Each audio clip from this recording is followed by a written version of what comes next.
Israel ప్రధానమంత్రి బతికి లేడు అని మేము అనుకుంటున్నాం. అతను కనుక బ్రతికి ఉంటే వాస్తవంగా ఇది ఇరాన్కి సంబంధించినటువంటి statement. Senior IRGC commander Mohammad Karami మేము అతన్ని వేటాడతాం, ప్రపంచంలో ఎక్కడున్నా సరే ప్రాణాలు తీసేస్తామన్నాడు ఐఆర్జీసీ సీనియర్ కమాండర్ మొహమ్మద్ కరామి.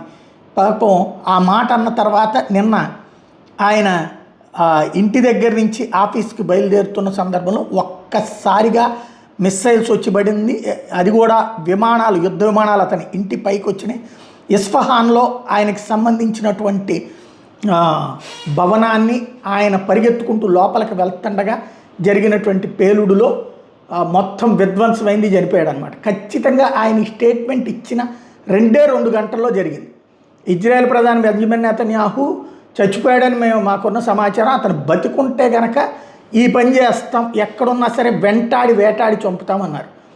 అన్న తర్వాత యుద్ధ విమానాలు వచ్చినాయి, ఈయన పరుగులు పెడితే ఈయన్ని వేటాడి చంపినాయి అనమాట. ఇది తాజాగా ఇరాన్లో జరిగినటువంటిది. అదిగో ఆ పేలుడు ఈయనే అనమాట ఎలిమినేట్ అయినటువంటిది.